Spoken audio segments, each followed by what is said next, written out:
Halo, assalamualaikum warahmatullahi wabarakatuh. Saat kadar kolesterol di dalam darah tinggi, yaitu bisa saja menimbulkan gejala. Ya bisa saja tidak menimbulkan gejala ataupun keluhan. Nah, saat kadar kolesterol tinggi tidak menimbulkan keluhan ataupun gejala, ya tentu ini banyak orang yang nggak tahu ya kalau sebenarnya kadar kolesterol tubuhnya sedang tinggi. Teman-teman akan mengetahuinya ketika sudah melakukan tes kolesterol, ataupun teman-teman juga bisa mengetahui kadar kolesterol tinggi ya ketika sudah menimbulkan komplikasi akibat kolesterol tinggi. Jadi kita akan membahas ciri-ciri kolesterol tinggi.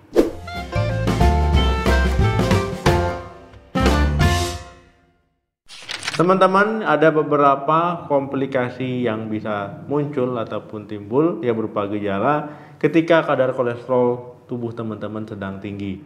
Yang pertama, tangan dan kaki mudah kesemutan.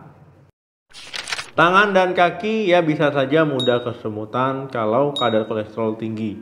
Ya bahkan kadang sampai nyeri, ya rasa ngilu, ataupun rasa tidak nyaman ya ketika menggerakkan ataupun berjalan. Ketika kadar kolesterol tinggi, ya ini bisa mempersempit pembuluh darah arteri yang menyuplai ke area kaki misalkan. Nah, sehingga ya jaringan-jaringan di situ itu akan kekurangan ya nutrisi, ya suplai darah, oksigen juga akan berkurang. Jadi tidak heran ya kalau seandainya nanti area kaki ataupun area tangan ya karena kadar kolesterol tinggi akan menimbulkan keluhan ataupun gejala ya berupa kesemutan, ya bahkan mungkin rasa panas ya pada area tangan dan kakinya. Yang kedua, gampang lelah.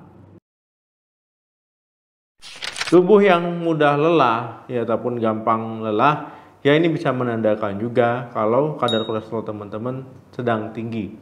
Nah, ini karena ya tubuh itu kekurangan suplai darah, oksigen itu sebagaimana mestinya. Ya jadi tubuh itu kekurangan sehingga ketika melakukan aktivitas ataupun kegiatan itu kurang optimal. Yang ketiga, otot mudah lelah.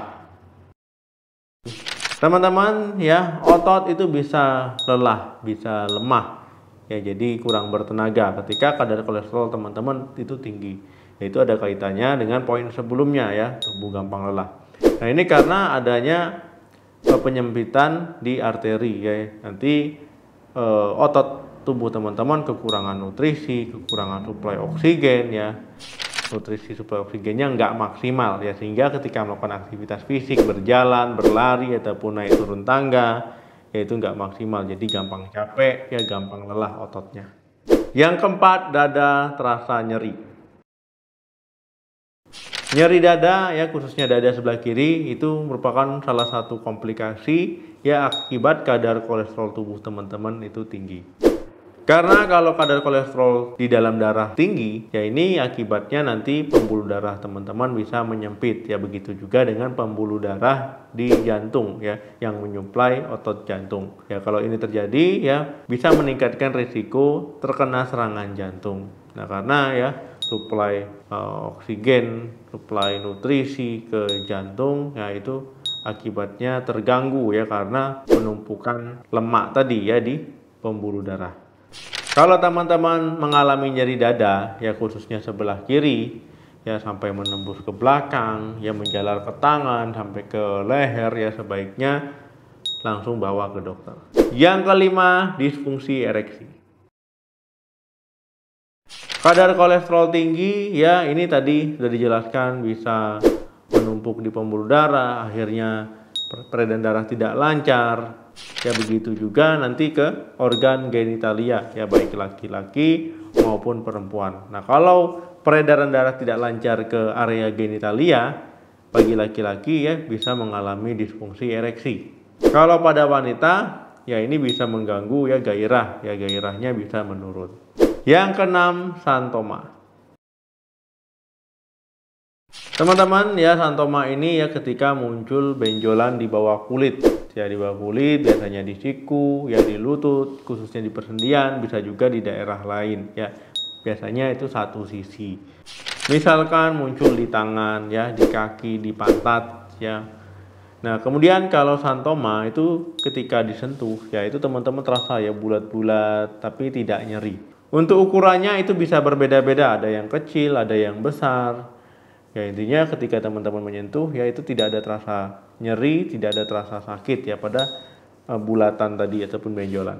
Kalau teman-teman mengalami hal ini ya sebaiknya cek kadar kolesterol, ya bawa ke dokter ya untuk diperiksa, pastikan apakah memang benar-benar itu santoma ataupun ada benjolan lainnya. Jadi memang perlu diperiksa. Nah teman-teman, itu tadi ya gejala-gejala yang muncul akibat komplikasi kadar kolesterol tinggi. Nah komplikasi itu bisa muncul kalau memang kadar kolesterol tubuh teman-teman itu sudah tinggi terlalu lama ya, sudah sering tinggi.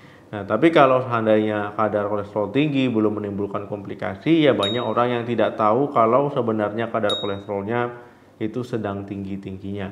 Makanya perlu melakukan pola hidup sehat, ya kurangi makanan-makanan yang bisa menimbulkan ataupun memicu naiknya kadar kolesterol. Kemudian untuk rutin cek kolesterol ya 6 bulan sekali. Kalau memang tubuh teman-teman sering mendapatkan kolesterolnya tinggi ya 3 bulan ataupun 2 bulan sekali itu boleh ya, ataupun lebih sering itu malah lebih bagus untuk cek kadar kolesterol rutinnya.